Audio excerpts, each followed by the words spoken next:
Hey, what's up, my friend? Welcome back to the Project Unchained YouTube channel. It's been a hot minute since I've had a chance to sit down and record a video, so I'm really excited to get back into it. I'm excited and grateful for you to be joining me here today. Now, I wonder by show of hands. Wait, I won't be able to see your hand if you raise it. But imagine if I could.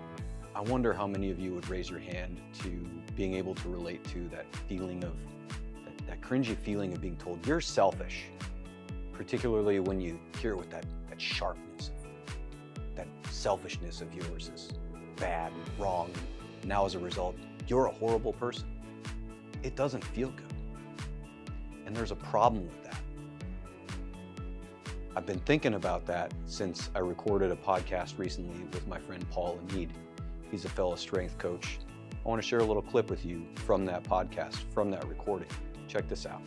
So my question for you on something like that, as one of my patterns that I've had to be aware of and work towards getting away from, has been the people-pleasing nice guy mentality. And that's had created significant limitations in my life. How do you avoid getting into that pattern where you give yourself away, yet giving is still the thing that fills your bucket? Oh, that's a great question. So there's one thing about me that anyone who's close to me will tell you. I am absolutely, without question, unforgiving on my boundaries, to the point where it offends a lot of people. And number two, I don't give a flying F what anyone else thinks. If I am acting in what I feel is my best interest, and this is a great conversation to get into because I personally think selfishness is awesome. If I am acting in my own self-interest, in the best way possible, and you don't like it, I don't care. And this is like a personal philosophy that I've developed over time, and I'm not sure if you're familiar with Ayn Rand, but this started with reading Ayn Rand's book, Atlas Shrugged. It's my favorite book. Ayn Rand's philosophy on selfishness and accountability and personal ownership is one that resonates with me a lot, because a lot of people conflate the idea of selfishness with improving your own personal situation at the expense of others. That's not selfish. That's stupid. Because if you are bringing other people down, long term, that will bring you down. If you build other people up as you build yourself up, that's a long-term investment in your collective future. But that can't happen unless you yourself are selfish. If you take care of your own house. It's an interesting perspective, and that's one of the things that I want to kind of dive into and expand a little bit more here. I look at it and think about this as pretty much any one of these characteristics or traits. It has a dichotomy, it has a spectrum, there's an end to each side of it. And if we look at the term selfish, we have one side that could be the most selfish in a detrimental and harmful way. And on the other side of that, we have selfless. The thing is, on the other side of that as well can also be really harmful. And there's so many places in our culture that there's a big emphasis on sacrifice and being selfless. And before we get into what it is on either end of those spectrums, one of the things that I think about is the limitations that come up in our life are primarily rooted in being too far to one side of that dichotomy, too far to one side or the other of any spectrum. Any reality is going to create a limitation in our life and how we experience. And that's why we're here. We want to break free from those limitations. They're false. They don't need to exist. So if we think about it, there's the sacrifice. There's this promotion of being selfless in our culture in a lot of different ways. You don't have to look very far, and there's a lot of promotion of people sacrificing their lives in the military for the greater good of our country. I'm not saying that's necessarily a bad thing. If that's something a person's willing to do, that's on them. But it gets sacrificed. In team sports, you're told to play through an injury. Don't worry about your future, your career. Like, work through that pain. Toughen up, let's go. Moms are told that they have to sacrifice who they are, and they can't pursue a career or do these different things because they have to be a mom. They have to fill the role of the mom. And there's all these different places that glorify and promote us to sacrifice. How does that create a roadblock? Well, if we're too sacrificed, we're gonna be giving ourselves away. We're not gonna be a self. We're not gonna have who we are.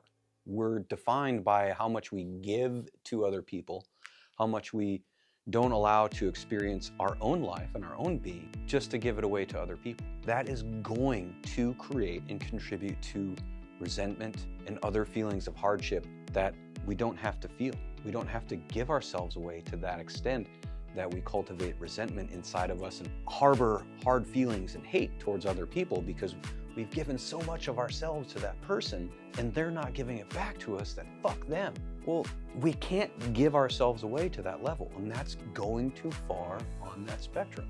Now, if we go too far on the selfish side of the spectrum, I think that's when you get into some of the stuff that Paul was alluding to, where you're selfish to a point where you're doing it at the cost of other people. And that also creates a roadblock. One of the reasons why that creates a roadblock is it's going to create disconnection from you and other people. It's going to create disconnection from you and your community. At the end of the day, we're social beings and social creatures. That community is important. We have to find that balance of being selfish and being selfless so that we're cultivating care and well-being for ourselves, by also contributing to our community. We have that roadblock of being selfish. We're told, if you're selfish, you're bad, you're evil, you're wrong. No, that is not true. That is incorrect. I do not believe that.